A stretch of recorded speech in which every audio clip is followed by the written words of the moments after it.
sky didn't look like the sky anymore. Not because of pollution or some weather disaster. No, that would have been too easy. It was their ships. Thousands of them hanging in the atmosphere like dark gods watching a world they were about to claim. They didn't announce themselves, didn't send diplomats or messages. They just came and started taking. The first wave hit New York, Tokyo, Rio, and Nairobi all at once. 1 minute you were scrolling your feed. The next, the air lit up with screams and fire. Their pods dropped like comets, smashing into the ground. And from each one crawled out death in armor. Biomechanical freaks. Part machine, part nightmare. Efficient, brutal, cold. They didn't wipe us out. They harvested us. And we begged. Oh, we begged. Broadcasted every language across every channel. We surrender. Please stop. But nothing came. No reply. No mercy. And no help. No allies came. Turns out all those stories about interstellar unity, alien civilizations banding together in peace. The moment Earth lit up like a bonfire, the galaxy looked away. Maybe they were afraid. Maybe they thought we weren't worth saving. Either way, the message was clear. We were on our own. By day 5, government started falling apart. The UN crumbled.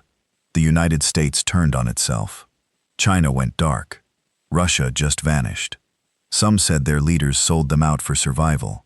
Others said they never had a plan to begin with. It didn't matter anymore. People scattered. Everyone became prey. The weak preyed. The strong died trying to act tough. And then there were the others, the ones who didn't flinch. I met them after crawling out from the wreck of a subway tunnel in what used to be Philadelphia. I was running low on supplies, low on hope. That's when I met Riker. At first, I thought he was just another scavenger. Big guy, bald head, thick scars across his face, like he used his cheek to block bullets. He had a makeshift rifle built from alien parts, and a smile that never reached his eyes. He stared me down, then said, "You either know how to shoot, or you're about to learn real fast." I didn't argue. I just followed. Riker took me to an old storage facility turned war bunker. Inside were the last people I ever expected to see alive. Mercs, deserters, ex-cons, lunatics, and former soldiers, with kill counts higher than their IQs. They weren't organized. Hell, they barely got along. But they had one thing in common. They refused to die easy. They called themselves the Black Flame, and from what I could see, it fit. These people had burned in war, and what came out of the fire wasn't human anymore. Not in the way normal folks think. These were survivors of 1,000 battles. Humanity's leftovers, the broken, the vengeful, the ones who learned that peace was just the pause between wars. They didn't want justice. They didn't want peace treaties. They wanted payback. There was a woman, Antonova, former Spec Ops, Russian or something like it. She wore alien armor. She peeled off a dead commander. Said it still bled when she cut into it. One guy, Malik, claimed he killed a dropship pilot with nothing but a broken pipe and a grudge. No one argued with him. Riker handed me a plasma-bolted shotgun and looked me dead in the eyes. "You here to survive or to make him bleed?" I hesitated. I wasn't a fighter. Before all this, I was just a mechanic. I fixed things. Didn't even own a weapon until 2 weeks ago. But when I thought about the burning cities, my little brother taken in the harvest, and my mother crushed under rubble from their landing, I clenched my fists and said, "I'm here to make them regret coming." That's when I became one of them. Not a hero, not a soldier, just a man with nothing left but rage and a weapon in his hands. The governments fell. The weak ran. The galaxy turned its back. But we turned toward the fire. We weren't humanity's last hope. We were the last mistake those aliens would ever make. We didn't waste time mourning the past. There was no room for it. You either adapted or you got left behind, dead or worse. The ones who made it this far weren't thinking about what they'd lost. They were thinking about what they could still destroy. That was the new world's currency. Violence, vengeance, and a sheer unrelenting will to stay standing. The Black Flame wasn't a militia. It was a pack of wolves dressed like humans. We didn't salute. We didn't raise flags or sing anthems. We just moved, silent, angry, ready. Riker taught me more in 2 days than my whole life ever had. How to spot a scout drone before it spotted you. How to wire alien tech into old Earth rifles. How to hold your breath just long enough so you don't get tagged by the trackers that sense carbon dioxide. He never yelled, never praised. Just watched me, like I was either going to die or turn into something useful. I learned fast. The first raid we did was a resource run.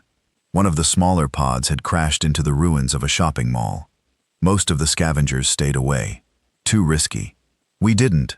Riker said there were power cells in there, and the aliens didn't guard crash tech like they used to. They'd gotten cocky. Bad move. There were 6 of us. Riker led. Antonova had our rear. Malik was strapped with makeshift explosives and a grin that never left. I was told to follow, shoot if told, and don't ask questions. The mall was a carcass. Twisted steel, broken glass, melted ceiling tiles. The smell of rot and something worse. Something mechanical and fungal at the same time, hung thick in the air. We moved through what used to be a food court, stepping over skeletons still strapped into scorched chairs. I don't know why I looked. Maybe I was still hoping to feel something, but I didn't. Not anymore. We found the pod half embedded in the foundation, still warm, still glowing. Riker motioned to the others, and they spread out like shadows. I was about to ask how long we had before a response team came. Then I saw it.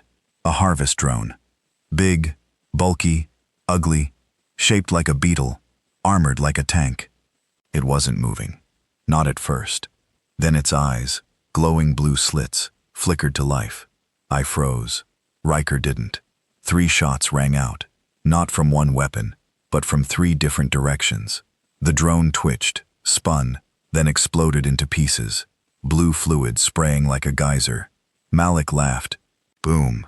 Antonova kicked a limb aside like it was trash and grabbed the core out of its chest cavity. Still warm. We're good. That was the first time I saw it in action. Coordination without words. These people didn't need speeches. They didn't need ranks. They operated like predators. Precise, deadly, unforgiving. And for the first time since the invasion, I felt something close to purpose. We got back to the bunker just before sunset. The sky looked sick, permanently stained with the soot of burned cities and alien fuel. I sat down, breathing heavy, checking the gashes in my gloves. That's when Riker tossed something at me. I caught it on reflex. An alien knife, curved black metal, still pulsing like it was alive. You earned it, he said simply. I didn't know what to say, just nodded. That night, we sat around a fire fueled by broken furniture and melted circuit boards. Malik passed around a flask of something strong and awful. Antonova sharpened her blade, the sound scraping like bones against stone. Riker cleaned his rifle like a surgeon. Someone asked me what I did before the invasion. Mechanic, I said. Damn, Malik muttered. You really upgraded. They laughed, but not in a mocking way. It wasn't the kind of laughter I remembered from the old world. Fake, polite, laced with cates. This was raw, honest. It sounded like people who had made peace with the worst and were laughing anyway. You miss it? Antonova asked. I stared into the fire. I miss being someone else. Riker nodded like he knew exactly what I meant. You died when the sky changed, he said. The man you were isn't here anymore, and that's good. He wouldn't have made it. There was no argument. No one challenged it. We all knew it was true. The past was gone. The future didn't exist. Only the now mattered. 2 days later, we launched our first real strike. Not scavenging, not hiding, not surviving. We attacked. There was a relay tower near the outskirts of what used to be Baltimore. Alien built, humming with the kind of energy that could fry an elephant from 20 meters.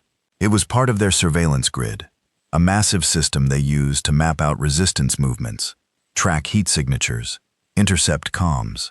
Every cell had dreamed of destroying one. We were going to do it. The plan was suicide. Get close enough to plant a kinetic disruptor at the base, hold off the guards, and then get out before the thing vaporized everything within a mile. Malik volunteered to plant the charge. Hell, if I die, at least I'll die pissing them off. We moved at dusk, under the cover of acid rain and electrical storms. They didn't like storms, interfered with their sensors. We got to the tower's perimeter without being spotted.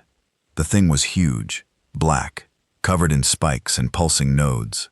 It looked alive, hated just being near it. There were 4 guards, not drones, actual warriors, 10 feet tall, thick armor, glowing weapons, and eyes like headlights. Riker pointed. Antonova nodded. Then hell broke loose. The plan wasn't stealth, it was carnage. We ambushed them from all sides, fire raining down like judgment. The noise was deafening. Gunfire, screeches, explosions. One of them got Malik with a shoulder blast, sent him flying into a wall. He got back up laughing, blood pouring from his mouth. He crawled to the base, dragged the disruptor out of his pack, and armed it with trembling fingers. "Go!" he shouted. "Tell them Earth says hi." We ran. The explosion lit up the night sky like a second sun. The blast wave threw me into a ditch, ears ringing, ribs cracked. I could barely breathe. Smoke and fire everywhere. Alien tech sparking, twitching, dying. The tower was gone. Malik was gone too. I stared up at the sky, and for the first time since this all began, I smiled. Because now they knew we weren't just hiding anymore. We were fighting back. The next morning, the tower's ruins were still smoking. Malik's sacrifice had done more than just destroy a piece of alien tech. It sent a message, loud and clear. We weren't prey anymore. We were fire, chaos. The kind of threat that couldn't be catalogued or predicted, and the bastards in the sky had noticed. Our hideout got hit 3 hours later. They didn't wait. No scouts, no probes, just a straight-up orbital strike. One moment I was checking the perimeter sensors, and the next, the ground shook, like a meteor had punched it in the face. The parking garage where we'd made our home, gone, just like that. A hole in the earth where the last semblance of sanctuary used to be. We were lucky. If Reed hadn't called for the supply run early, we'd have all been buried. But lucky was a word that didn't mean much anymore. I stood at the ridge, watching the smoke rise where the bunker had been. The taste of ash thickened my throat. Riker didn't say anything. None of us did. We'd lost half our gear, half our weapons, and all our comms. We were cut off, stripped down to basics, and we were still alive. We moved south through ruined towns and shattered highways. Every so often, we saw flashes in the sky, burning ships, silent fights in orbit. We didn't know who they were anymore. Ours, theirs, someone else's. Didn't matter. Space was bleeding, and the world had cracked open underneath it. Riker led the way, eyes always scanning. Antonova followed, never more than a few feet from him. I stayed behind them, my shotgun clutched like a lifeline. We were down to a group of 8 now, the rest scattered, missing, or buried. We found shelter in the husk of a steel mill near Richmond. Iron beams twisted like fingers clawing at the sky, soot coating every inch of floor, and the air smelled like metal and blood. Riker paced, muttering under his breath. Something was off. "They're adapting faster than before," he finally said. "This isn't random retaliation. They're trying to stamp us out before we organize." "Too late," Antonova said, setting down a makeshift grenade. "We already are," but I saw it in Riker's face. He wasn't worried about the aliens adapting. He was worried that we weren't adapting fast enough. That night, Reed returned. She wasn't dead. She wasn't fine either. She stumbled into the mill with a limp and a cracked visor. Armor melted on one side and blood soaked into her sleeve. "They're using psychic recon now," she said through clenched teeth. "One of the squads. They got ambushed before they even moved." "Psychic?" I asked, stunned. "Yeah," she snapped. "Not magic, just biology we can't compete with. They read intent, predict movement. It's how they tracked the last base." It wasn't the tech, it was us. Everyone went quiet. Then Antonova asked the question we were all thinking. "So how do we fight something that knows what we're going to do?" Riker didn't hesitate. We stopped thinking like humans. The next few days were training, not the kind you do in boot camps. This was raw, brutal, almost animalistic. We practiced random movement, unpredictable behavior, made decisions by coin toss or dice rolls, anything to throw off predictive algorithms or psychic senses. I learned to move without thinking, to act without planning.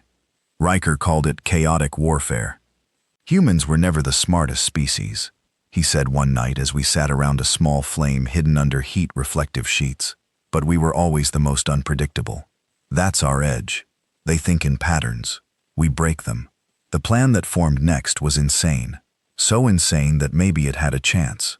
We were going to hit one of their breeding centers. The aliens didn't reproduce the way we do. Their infantry wasn't born. It was grown. Grown in massive web chambers, filled with bioquid and electrical pulses. We called them cradles.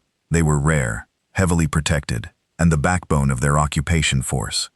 If we hit one hard and fast and destroyed the larvae inside, it wouldn't just be a symbolic strike. It would a whole region of their army. We prepped in silence, built weapons from salvaged tech, bonded bullets with disruptor gel, lined our armor with signal-deadening foam. Reed showed me how to load a plasma charge properly. Antonova gave me one of her knives. "This blade's killed 7 of them," she said. "Make it 8. Riker was different during the planning. Quieter, sharper. You could see it in his eyes. He wasn't going in expecting to come back. The cradle was located deep in what used to be Fort Bragg. The irony didn't go unnoticed. They'd turned one of Earth's proudest military bases into a birthing pit for monsters. We moved in through the sewers. The smell was unbearable. Decay, chemical waste, rotting alien flesh. The tunnels were dark, but the deeper we went, the more the walls changed. Steel gave way to something else. Something organic. It pulsed, breathed. We were inside their womb, and they knew it. We came out in a chamber lit by green-blue light. Suspended pods hung from the ceiling like grotesque fruit, each one filled with a twitching fetus, a future killer. The sound was horrifying. Liquid bubbling, soft squelches, muffled cries, hundreds of them, maybe more. "Plant the charges," Riker said, his voice flat. 2 minutes, then we get out. We moved fast. That's when the screaming started. Not human. Alien guards flooded in.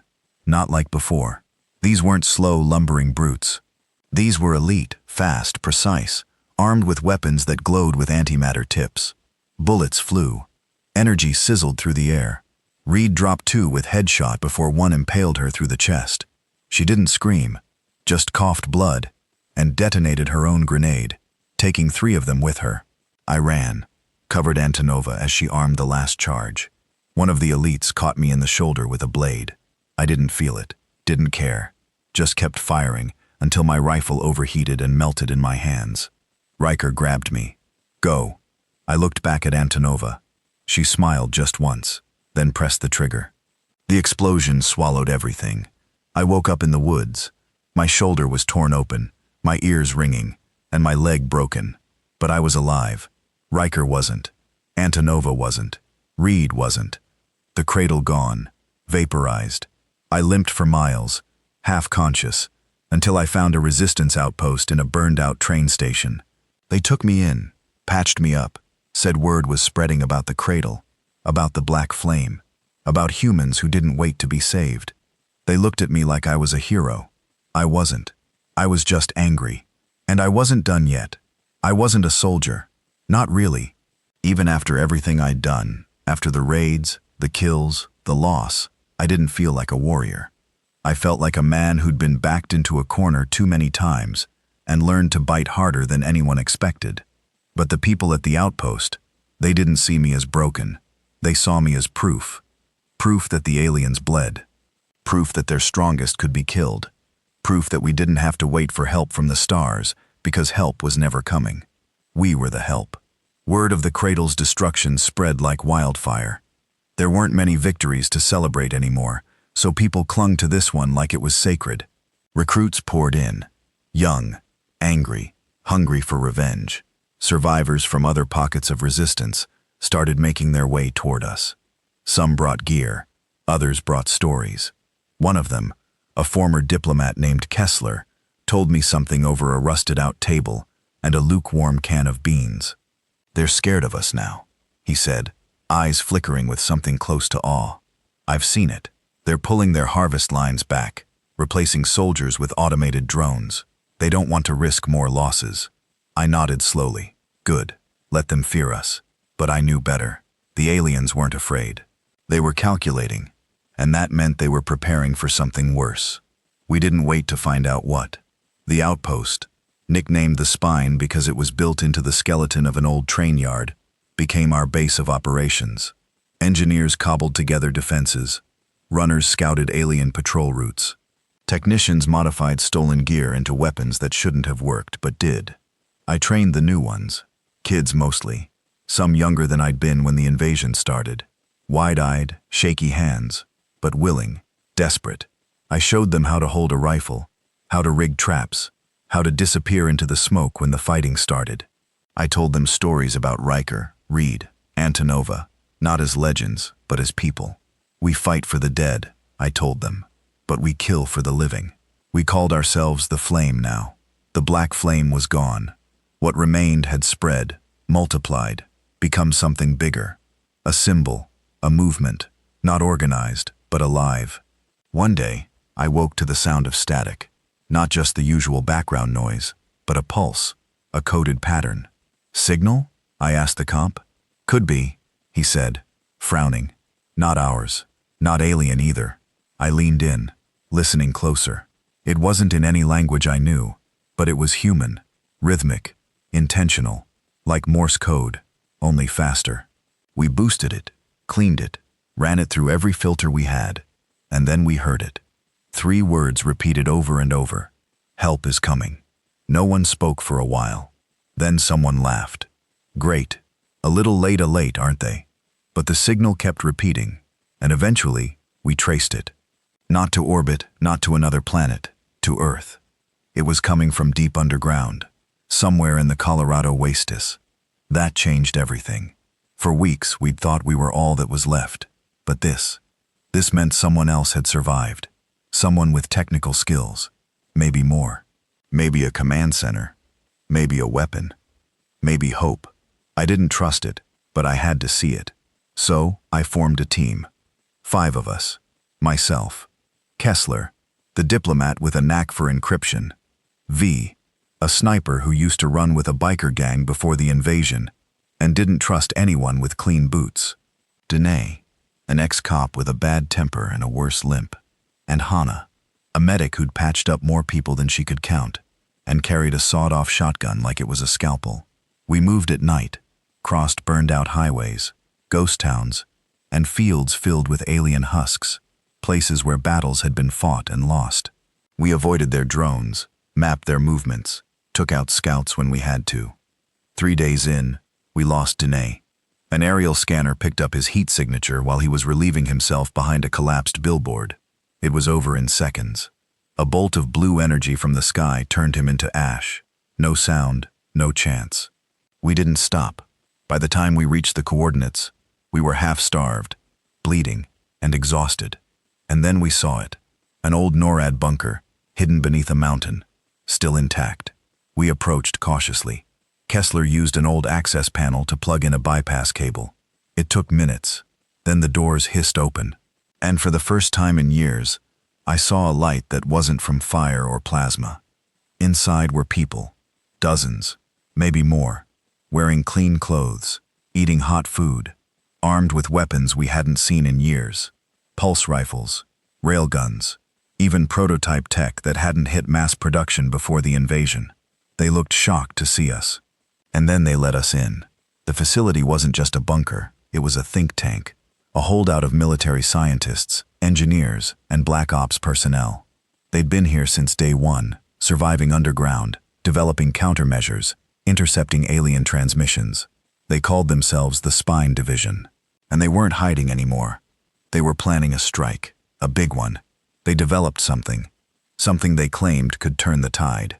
A virus, not a biological one, a signal, a code designed to corrupt the aliens' neural network, the communication field that linked their warriors, drones, and command systems. We inject this into their field, the lead scientist said, and we don't just cut off their orders, we drive them mad. What's the catch? I asked. He smiled, but it didn't reach his eyes. We need to upload it manually at the source. And the source? Their orbital command ship.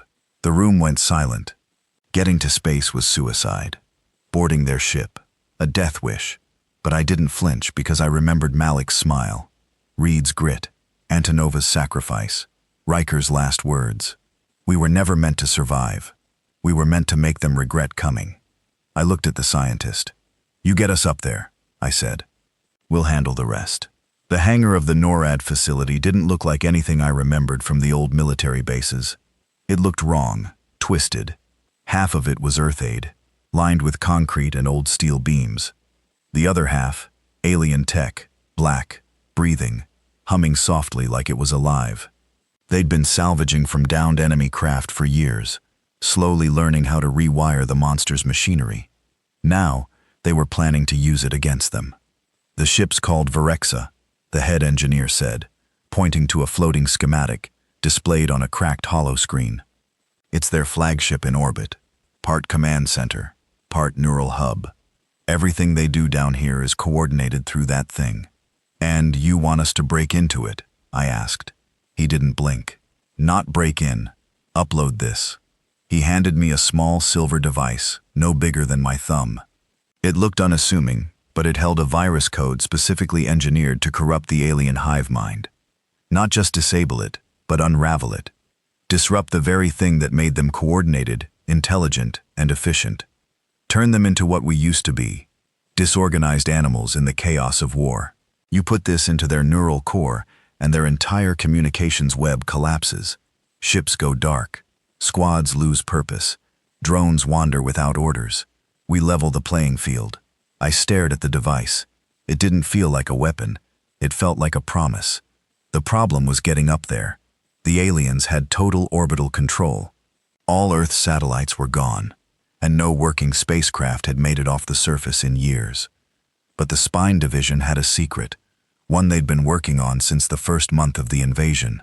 A ship, one of theirs, crippled during a crash in the Nevada desert, and buried in secrecy ever since. The division had spent the last 3 years repairing it, learning to communicate with its systems, replacing damaged parts with a mix of human and alien tech. It wasn't beautiful, it wasn't fully functional, but it could fly barely. They called it Wraith, a stealth corvette rigged for speed, not comfort. It was angular, black, and stitched together with so many kinds of metal, it looked like a Frankenstein monster, and it only seated 6. You'll get one shot, the pilot, a wiry woman named Brooks, said. Once we're inside the ship's cloaking field, we'll drift right up. No propulsion, no comms, no shields. If they scan, we're dust. If they see us, we're gone. So don't get seen, I said. She smirked. Exactly. We prepped in silence. Kessler loaded the virus module into a shielded pouch and strapped it to my chest. V ran last-minute checks on her weapons. Plasma bow, silencer pistols, 3 blades hidden in her boots.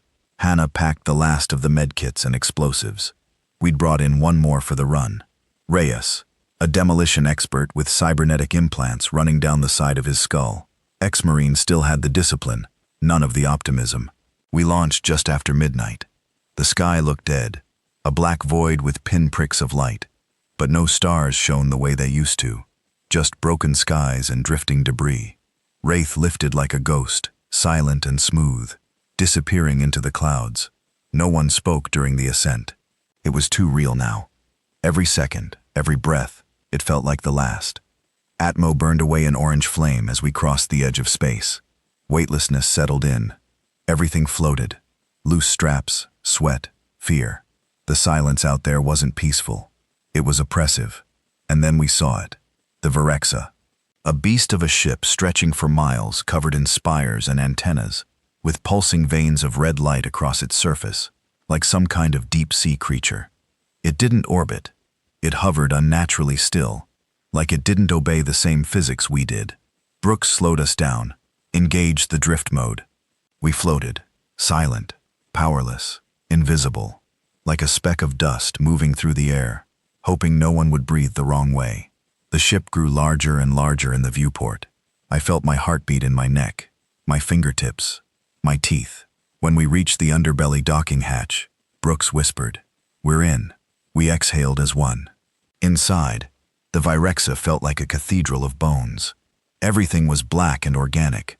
The walls moved subtly, like they were breathing. Doors hissed open as we approached. There was no light, only bioluminescent veins pulsing red along the floors and ceilings. We had one goal: reach the central neural chamber and upload the virus. And we had one rule: don't fight unless you have no choice. We moved fast, silent. Every hallway looked like the last. Curved, slick, warm to the touch, like we were walking through a throat. Once or twice, we saw guards, tall armored beasts with glowing weapons and no eyes. They didn't see us, not yet, but they felt something. I could tell this place. It was alive, aware, and we were intruders in its bloodstream. It took us 22 minutes to reach the chamber. Kessler stayed behind to patch into the comms relay, jamming local signals. Brooks secured the ship. Hannah and Reyes held the access corridor. V and I entered the core. It was enormous, like the heart of a planet. Dozens of tall pillars, each one covered in twitching cables and fluid-filled sacs. In the center was a glowing sphere, floating, spinning, humming with power. That was the neural core. I pulled the virus, walked toward it. Then everything went wrong. The room screamed. That's the only word I can use. A sound like tearing metal and thunder crashing all at once. Lights flared, walls pulsed. V spun, weapons raised. Guards poured in from the ceiling, from the walls, from the pillars themselves. They didn't hesitate.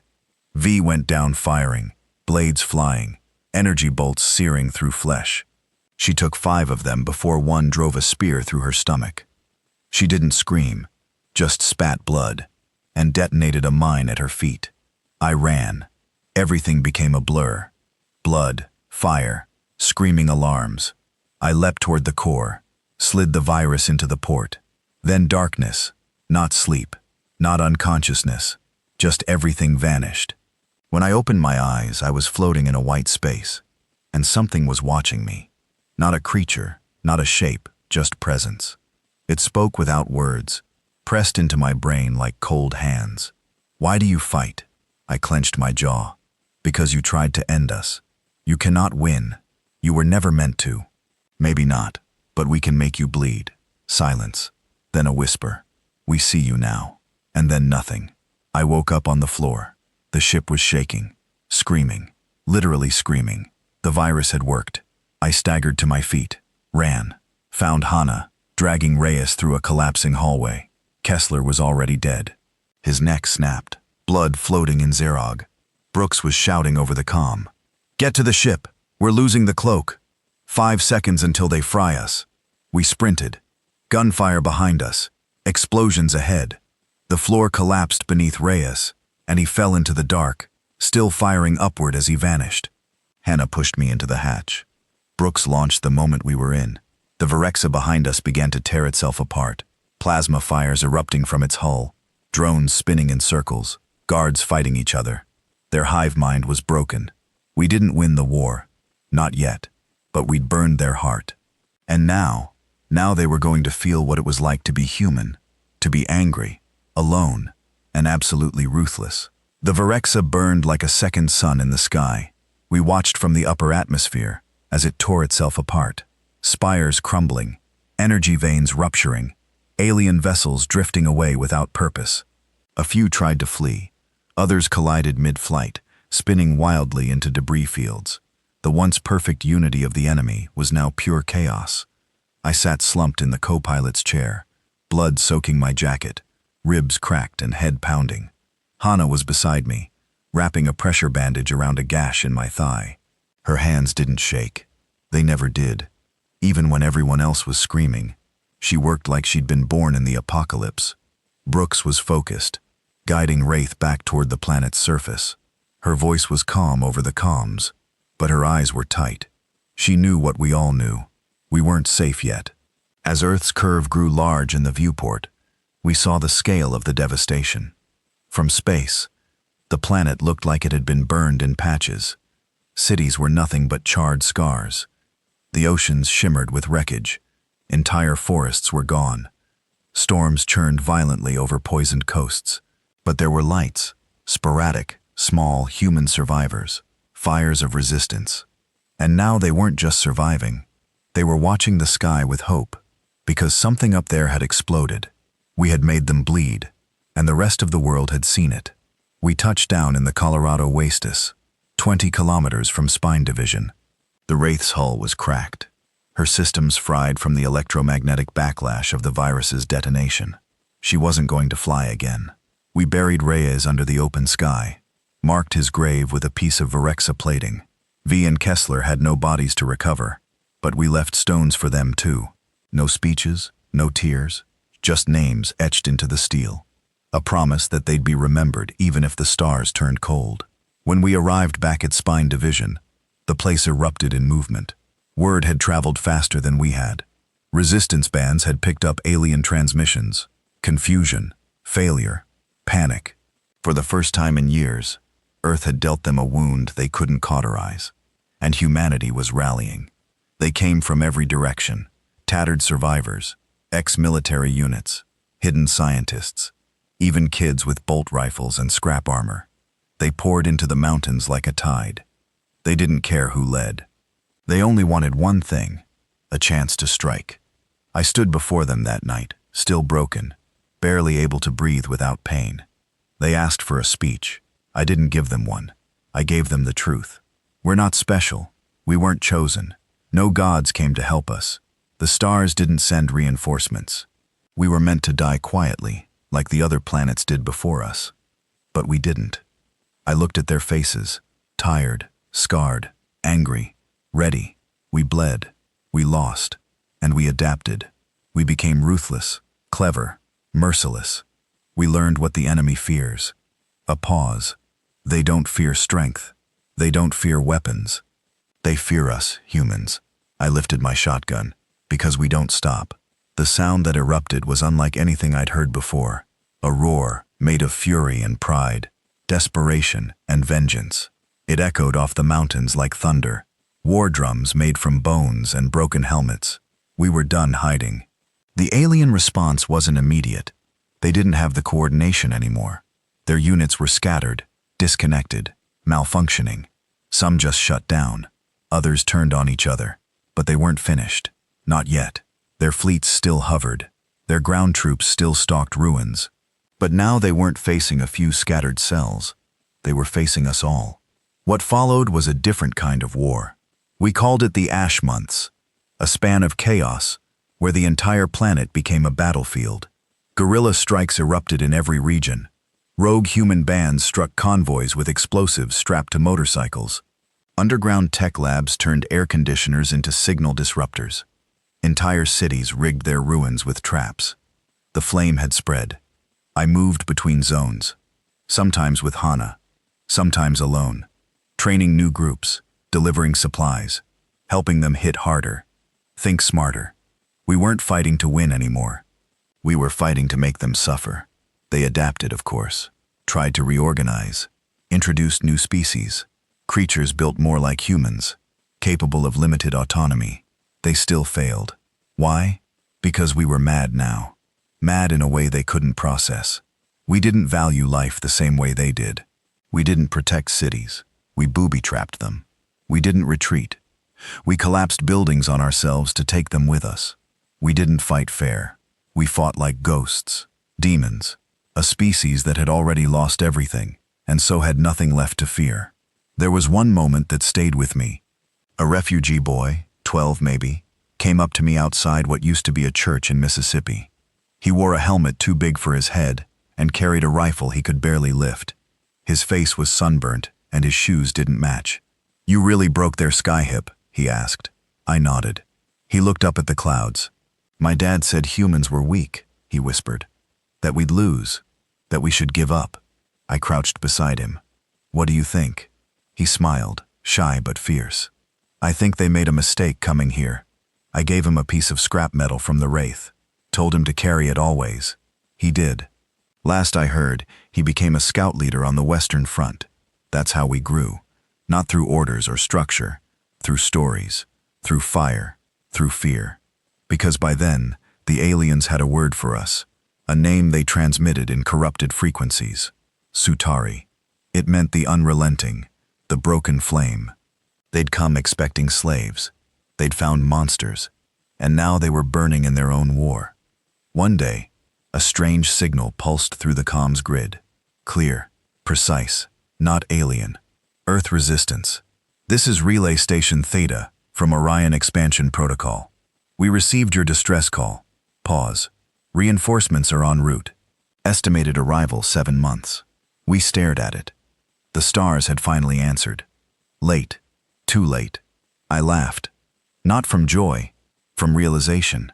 We didn't need them anymore. We were already winning our own war. We were already the monsters the galaxy feared. And when those ships arrived, they weren't coming to save us. They were coming to witness what Earth had become, what desperation had created, what survival had forged. We weren't part of their alliance. We weren't part of their peace. We were a reminder that when the galaxy looked away, Earth didn't die. It evolved. They said reinforcements were coming. 7 months out, traveling across dark space with promises of support, medical units, and clean banners waving from polished ships. It sounded noble, civilized, hopeful. But Earth wasn't those things anymore. Not after everything we'd done, not after what we'd become. We didn't cheer when we heard the message. There was no celebration, no teary-eyed joy or speeches over radios, just silence. Calculated silence. People exchanged glances. Some looked at the sky. Others kept cleaning their rifles because deep down, we all knew the truth. They were too late. And maybe, just maybe, we didn't want them anymore. I was in the Appalachian corridor when the news hit. A war zone dressed up as a refugee route. The trees had been scorched into black skeletons, and the rivers were thick with ash. We had dug out bunkers in the old coal tunnels, turned caves into hospitals and command dens. Survivors here were feral. They didn't take orders. They followed whoever bled hardest. I was overseeing an ambush on an alien supply drop. 4 armored transports, flanked by 2 command beasts and a Halfosen skirmish drones. Our scouts had tracked the route for days. The pattern was simple. The drop always landed on a ridge. They secured the crate, then moved east. I changed that pattern. We waited under the ridge, buried beneath leaves and mud, breath held and weapons charged. Our armor was patched, our guns stolen, our boots frayed to the sole. And we looked like monsters. Not soldiers, not freedom fighters. We wore pieces of their dead. Helmets ripped from fallen commanders. Claws bolted to gauntlets. One guy, Tanner, had a whole alien jawbone strapped across his chest like a badge of honor. To the enemy, we must have looked like nightmares crawling out of the earth. And that's exactly what we wanted. The transports arrived. We didn't fire immediately. Let them get comfortable. Let them feel safe. Then I detonated the first mine. The ridge exploded. 2 transports flipped like toys. Screams filled the air. Ours and theirs. The ground shook. We swarmed them like wild dogs. Grenades flew. Bullets and plasma mixed into a storm of death. One of their command beasts let out a shriek, a psychic scream that rattled my skull. But I didn't stop. I lunged, drove a blade into the glowing seam between its plates. It thrashed. I held on until it collapsed. By the time the smoke cleared, the aliens were dead. All of them. Their bodies twitched in the dirt, leaking blue fluid. The crate was ours. Inside, food, medkits, neural stimulants, armor repair kits. Not meant for humans, but usable. That was the real difference. Now we used everything. Their tech, their weapons, their bodies. We'd become scavenger kings on a poisoned throne. Later that night, I sat by a fire made from alien crates, sipping recycled water from a melted ration tube. Across from me sat Commander Tao, ex-military, ex-prisoner, now a leader of her own ruthless crew out of New Atlanta. She wore scavenged armor and had more confirmed kills than I could count. So she said, eyeing me, "Reinforcements from Orion." "Yeah. You believe it?" "I don't have to," I said. "Doesn't change what we're doing." She chuckled. "You think they'll understand us, the galaxy, when they get here?" I looked up at the stars. Cold, distant, quiet. "I don't think they'll recognize us." She nodded slowly. "I hope they don't." Over the following weeks, something began to change. The alien war effort slowed, not stopped, but fractured. Some of their units had started retreating. Not regrouping, retreating, fleeing regions they'd once held for years, leaving behind broken tech, half-guarded outposts, and empty hives. Some even self-destructed rather than be captured. Their confidence was gone. Not because they were losing, because they didn't understand us. I watched one surrender once. An elite cornered, wounded, dropped his weapon, held up those long blade-like hands in a universal gesture of submission. We didn't even hesitate. We shot it. Not out of cruelty, out of necessity. We couldn't afford mercy. Not anymore. We didn't take prisoners. We took messages and left them behind in the form of burnt-out ships, butchered patrols, and trails of broken limbs. They learned the hard way. Earth was no longer a battlefield. It was a culling ground. Then came the envoy. 5 months after the broadcast, a shuttle appeared in orbit. Not alien, human. Clean lines, silver plating, solar wings stretched out like banners. It hovered in low orbit for hours, then descended, slow, deliberate, broadcasting a signal on all open channels. Peace envoy of the Galactic Accord. We come to parley with Earth's surviving factions. Please respond. We didn't. Not at first. It landed near the ruins of Geneva, once the seat of diplomacy, now a wasteland of ash and concrete bones. They set up a base, set up tents, unfurled flags, waited. Eventually we sent someone. Me. Why? Because I had nothing left to lose. They looked so clean. That's what struck me first. The envoy team wore polished uniforms, smooth skin, fresh breath. They smelled like citrus and soap. No blood, no scars, no haunted eyes. They shook my hand, offered me food, spoke softly. We've come to aid reconstruction, their leader, a tall man named Vaughn, said. Meat supplies, water reclamation units, clean energy tech, and of course, negotiations for reintegration into the Accord. I didn't answer for a long time, just stared at them, until finally I asked, "Where were you?" They hesitated. We monitored the invasion. No, don't lie. Silence. Then Varane sighed. The truth is, Earth was written off. Written off? Yes. Based on early projections, we assumed total planetary loss. Intervention was deemed too costly. We prioritized containment. So you watched? Yes. I nodded. Then I stood, walked away from the table. Before I reached the door, I turned back. You didn't come to help. You came because we survived. And that scares you. Varun didn't respond. He didn't have to. I could see it in his eyes. The fear not of our suffering, but of what we'd become without them. The Galactic Accord opened official talks. They sent diplomats, engineers, aid workers. They tried to teach us peace again. Tried to clean the blood off our hands. Tried to make us grateful. But we weren't. We listened. We accepted their tech. We took their tools. And we watched every move, every word. Because in our eyes, they were no different from the ones who invaded. Just dressed better, smiling while they waited for us to bow. But we didn't bow. Not anymore. And we never would again. We rebuilt, yes, but not like they wanted.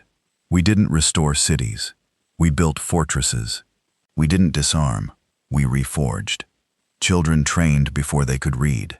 Cities were designed around defense, not comfort. Every street, every sewer, every wall, weaponized. Every classroom taught tactics, languages, weapon handling. We didn't raise civilians. We raised survivors. Because deep down we knew they'd be back. Not just the aliens, not just the invaders, but all of them.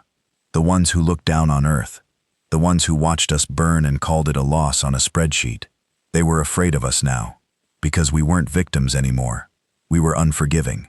And when the stars turned their eyes back to Earth, they didn't see a ruined world waiting to be saved. They saw a scarred monster, grinning. Years passed. The smoke cleared from the skies.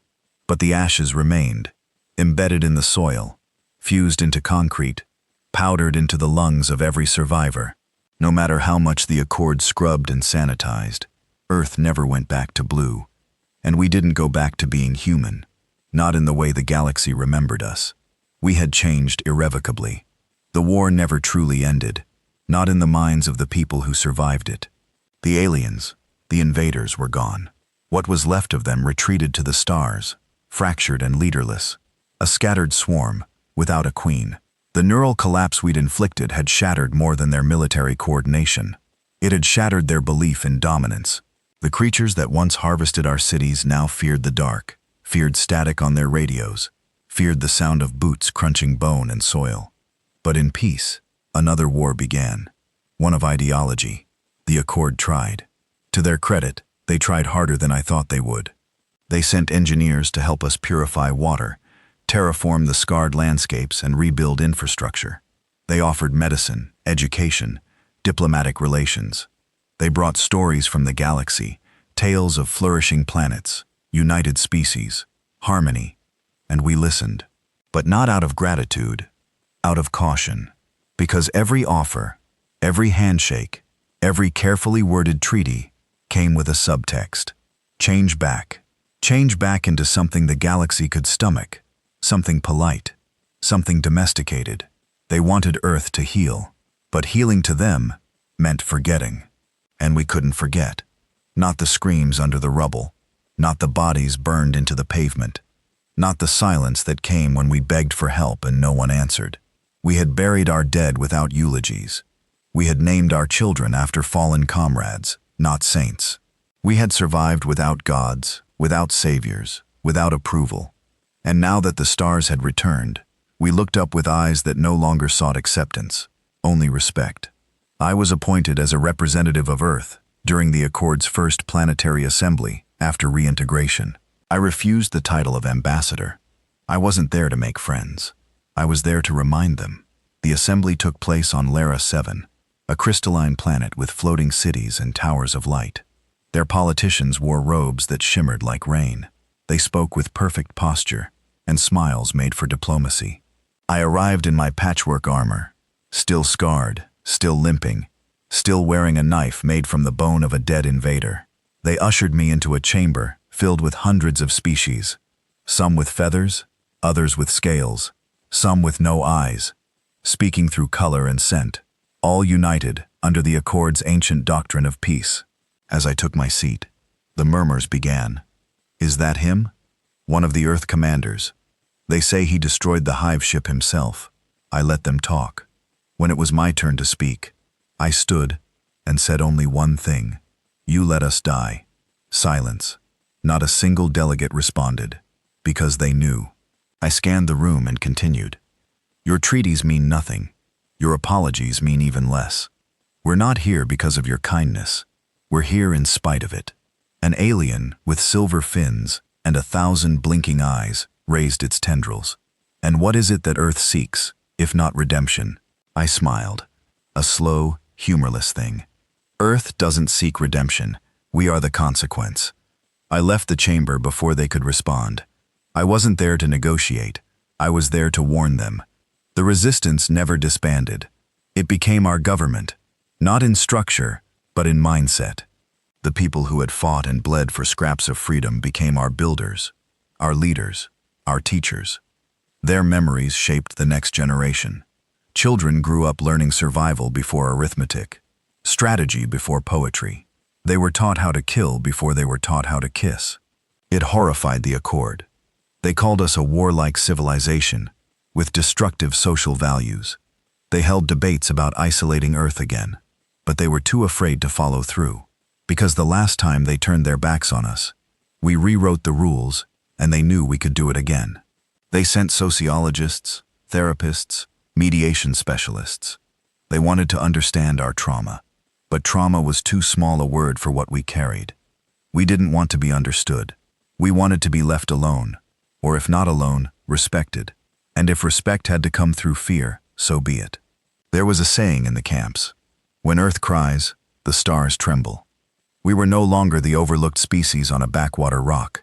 We were the scar on the galaxy's conscience. I took a walk one night through the ruins of what used to be Paris. The Eiffel Tower was gone. So were most of the buildings. But someone had planted a garden there, twisting vines growing out of broken statues, sunflowers blooming from a crater. Children played there now, laughing, throwing rocks, pretending to be alien hunters with sticks and helmets made of scrap. One of them, no older than 10, ran up to me out of breath. You're the Flame Man, right? I nodded. You killed the brain ship, helped? He grinned wide. When I grow up, I want to be just like you. I knelt, looked him in the eye. No, I said. You grow up better. He frowned. Why? I glanced at the sky clear tonight with stars blinking softly. Because I did what I had to. You do what you choose. He nodded slowly. The kind of nod a child gives when he doesn't quite understand but knows he should. Then he ran off, shouting to his friends that the Flame Man had spoken to him. I watched him go, and for a brief moment I hoped. I returned to Spine Division for the last time that winter. It had become a city, not a fortress, not a base. A city, homes carved into stone, guard schools beneath reinforced domes, wind turbines turning above sniper towers, gardens and factories and old walls still stained with the memory of blood, and a monument built in the center of it all, a single pillar, jagged and rough, made from the hull of the Wraith. Names carved into its side, names of the fallen, the broken, the lost. At the base was a single phrase, scrolled by hand in 50 languages. No allies came, only us. I stood before it silent. I remembered Malik's laugh, Reed's dry wit, Riker's cold resolve, Antonova's calm fury, Kessler, V, Reyes, Brooks, Teo, all of them gone, but never forgotten, because we had become the story, the warning, the legend, not because we wanted to, but because no one else would carry it for us. In the years that followed, Earth became many things. A member of the Accord, a trade partner, a military powerhouse, a cultural mystery. But above all, a reminder that when the galaxy turns its back, when the stars go quiet, when no one comes to help, humanity doesn't go extinct. We adapt, we endure. We become something the universe cannot forget. Because buried under every city, every flag, every piece of alien tech, we repurposed. One truth remained. No one saved Earth. We saved ourselves.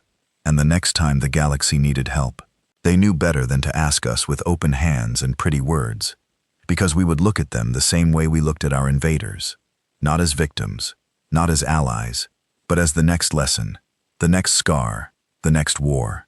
And when that day came, we would rise, not as the lost children of a forgotten planet, but as the ruthless survivors of 1,000 wars.